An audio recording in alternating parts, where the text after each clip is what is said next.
Hello, hello les amis Gémeaux, ascendant Gémeaux, ou si vous aviez la planète Vénus dans le secteur du Gémeaux, bienvenue pour cette guidance. Nous regardons aujourd'hui le secteur sentimental et relationnel pour le mois de mars 2022.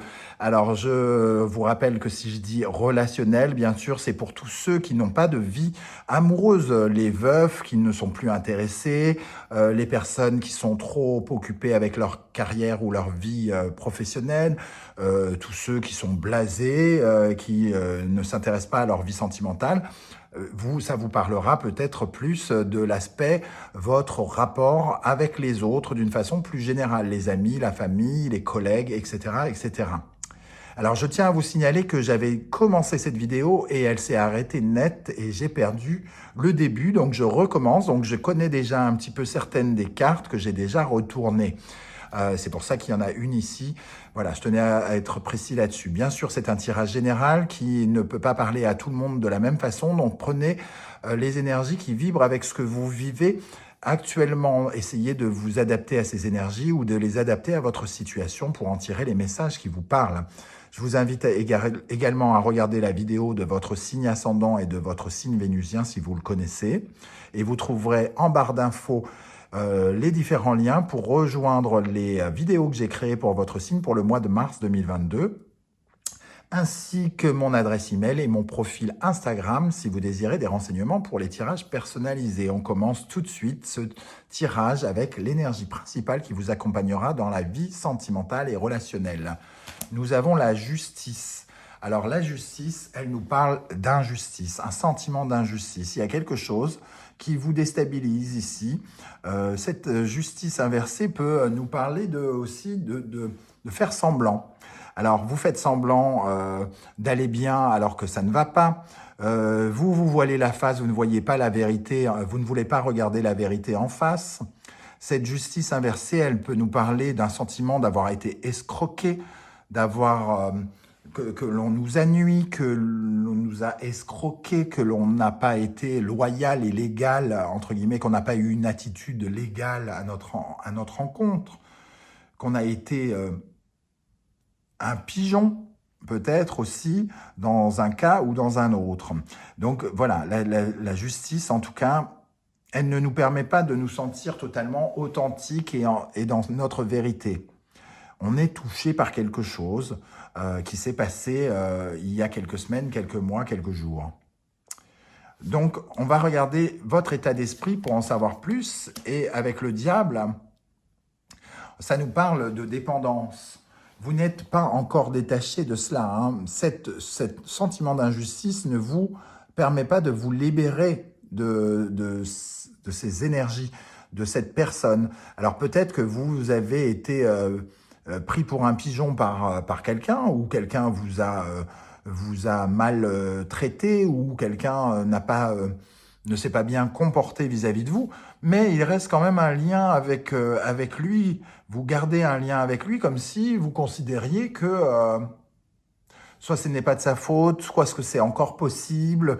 Il y a une certaine forme de dépendance affective ici, une certaine forme de soumission, de passion, quelque chose qui vous relie intensément à cette personne, qui n'est pas positif puisque cette personne ne vous a pas fait que du bien ici, hein, avec la justice inversée.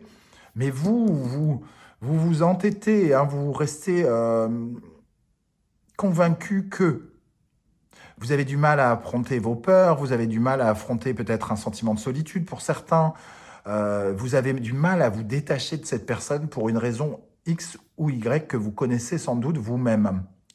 Alors, je me rappelle que dans votre tirage message de vos guides que j'ai effectué il n'y a pas longtemps, vous aviez l'entêtement. Vous vous entêtiez à faire quelque chose qui n'avait aucune raison d'être. Donc, je vous invite à regarder la vidéo des messages de vos guides si jamais ça vous parle, ce diable, hein, qui par passion, qui par sentiment d'appartenir à l'autre ou que l'autre lui appartient, de jalousie ou quelque chose comme ça, fait qu'on se sent peu autonome, avec une incapacité d'exister seul là, tout de suite, maintenant. À quelle énergie vous allez tourner le dos en mars? Avec le cavalier de coupe, on nous parle de rêverie. vous avez beaucoup rêvé, vous avez émis beaucoup comment dire, de romances, de souhaits. Ah, ça sera peut-être l'homme de ma vie. Ah, elle est magnifique. Je me verrais bien faire des enfants avec elle. Des phrases comme ça qui, entre guillemets, n'avaient pas vraiment de raison d'être dans l'état des faits. C'est un peu comme si vous, encore une fois, vous n'aviez pas vu certaines réalités. Avant que ça coupe, j'ai donné l'exemple de quelqu'un qui se satisfait que quelqu'un l'ait appelé une fois en 15 jours au lieu de voir les 14 jours de silence. C'est un peu comme si vous regardiez le bon côté des choses sans jamais regarder le mauvais. Et vous êtes dépendant de cela, quelque part. Ça crée une certaine forme de dépendance. Bon. On va regarder en face les énergies qui viennent vers vous et qui pourraient soit représenter la personne en question, soit venir vers vous. Hein. Donc, nous avons l'ermite et la lune qui nous parlent d'un état qui n'est pas, qui ne ressemble pas à ce que vous laissez paraître. Ici, vous avez comme un masque avec la justice. Vous montrez quelqu'un qui va bien, qui se sent bien, alors qu'à l'intérieur, vous êtes effondré, attristé, vous vous sentez seul. Il y a une certaine forme de douleur, vous avez des sortes de peurs qui remontent, l'inconscient remonte. Émotionnellement, vous êtes embarqué par un tsunami qui fait que vous avez beaucoup de mal à gérer cette situation et à gérer vos émotions par rapport à cette personne, par rapport à ce qui s'est passé, à ce sentiment d'injustice. Vous faites mine que ça ne vous touche pas, mais ça vous touche beaucoup.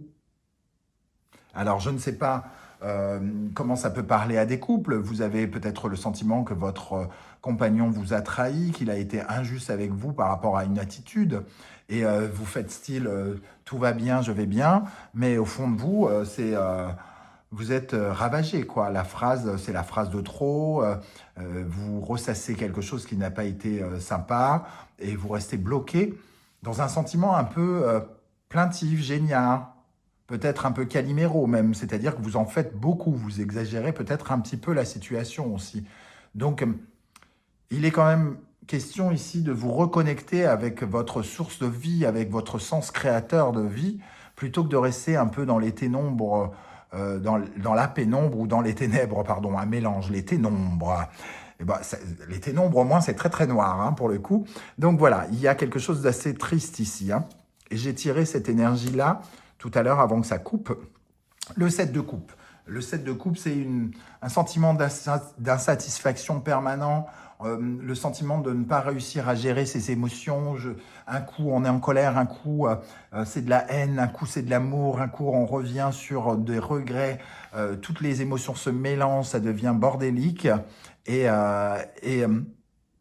j'ai l'impression que vous avez beaucoup de mal pour ceux, par exemple, qui auraient été quittés et qui trouveraient ça injuste. Vous avez du mal à vous dire cette personne était un imbécile ou une imbécile. Elle ne me mérite pas. Non, vous restez sur le fait que ça aurait été bien qu'elle vous aime, il était tellement gentil, ça se passait bien au lit, ou je ne sais quoi, ou je ne sais quoi. Et en fait, vous vous voilez la face. Hein. Les énergies qui en découlent, nous avons l'amoureux et le monde. Ici, ça nous parle des choix à faire d'ouverture. Il faut absolument que vous retrouviez le choix, que vous retrouviez la possibilité de décider et de vous réouvrir au monde. Hein.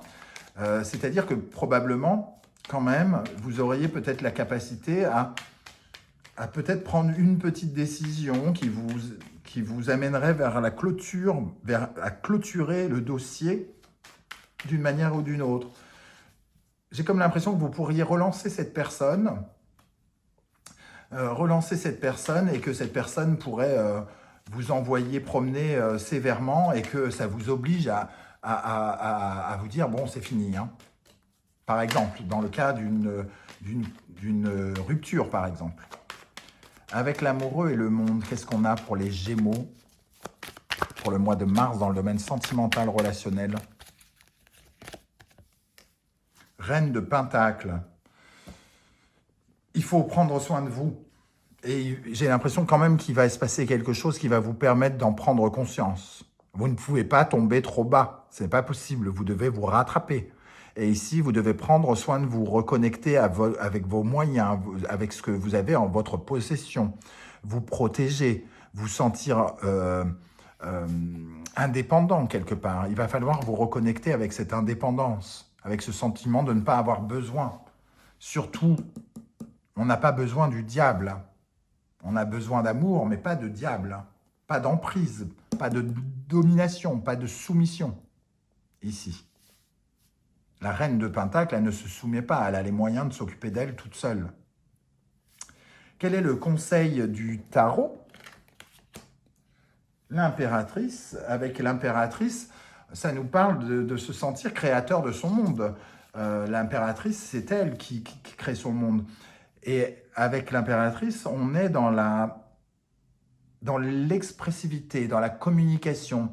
On vous invite à exprimer ce que vous ressentez auprès de vos proches, notamment peut-être auprès de vos amis ou auprès de votre famille ou de personnes qui vous entourent. Parlez de ce que vous ressentez, exprimez vos envies, vos besoins.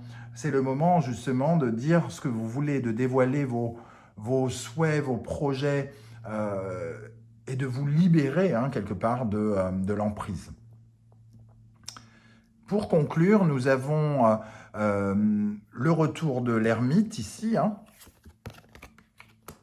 et l'ermite et la tempérance. Avec l'ermite et la tempérance, en tout cas, on essaye de tout faire pour soulager son esprit. On se met en retrait pour se dire « Mon Dieu, non, il faut que je sois raisonnable, il faut que je sois lucide. » Certes, je sens que c'est injuste, mais je ne peux pas non plus me laisser emporter par ça, quoi. Je ne vais pas rester attaché à ce sentiment-là, à un sentiment de regret, à un sentiment de... Non, il faut que je me libère de ça, il faut que j'apaise quelque chose. On trouve un moyen de s'apaiser, et comme je le disais, peut-être certains essayent de chercher un moyen de se réconcilier avec l'autre. Parce qu'ici, on est quand même triste, donc on réfléchit à un moyen de se réconcilier. Alors, tout le monde ne va pas le faire. Certains vont prendre faire le choix ici de se mettre à l'abri, de se protéger des énergies de cette personne, et donc de se guérir, de prendre soin d'eux. Tout cela pour préserver leur esprit, préserver leur cœur et calmer, apaiser, soulager leur tristesse, tandis que d'autres, dans d'autres cas, vont chercher une réconciliation. Peut-être plus les couples d'ailleurs. On va se mettre un peu en repli pour réfléchir à ce qui s'est passé, à ce qui nous a vexés, à ce qui nous a fait mal, et on va quand même essayer de trouver un terrain d'entente pour passer au-dessus, quoi. On ne peut pas tout foutre en l'air parce qu'on a pris très à cœur une phrase mal placée, pas très juste, une accusation pas très sympa de notre partenaire, par exemple. Alors, pour terminer, qu'est-ce qu'on a avec l'ermite et tempérance pour les Gémeaux dans le domaine sentimental, relationnel pour le mois de mars 2022.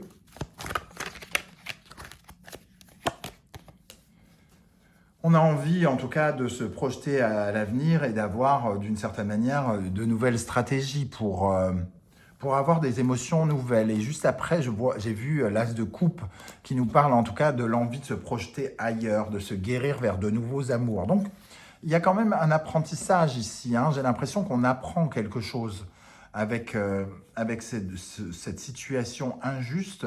Il y a quand même quelque chose à en tirer avec cette impératrice et le 2 de bâton. On est plus stratégique, on comprend peut-être un peu plus certaines choses des tenants et des aboutissants. Mais par contre, ça passe d'abord vers les ténèbres, un mélange de ténèbres et pénombre. Voilà comment je ressens ce tirage, les amis Gémeaux. J'espère que, en tout cas, ça vous aura parlé. N'hésitez pas à me dire comment ça vibre avec vous en commentaire. Je serais heureux de vous lire et de vous répondre, et peut-être de vous soutenir ou de vous aider. Je vous invite, comme d'habitude, pour me soutenir, aider la chaîne à grandir, à liker cette vidéo, à partager sur vos réseaux sociaux et à vous abonner si ce n'est pas déjà fait. Je vous remercie en tout cas d'être là et je vous retrouve très bientôt pour une guidance 100% professionnelle et vie quotidienne. À très vite. Ciao, ciao.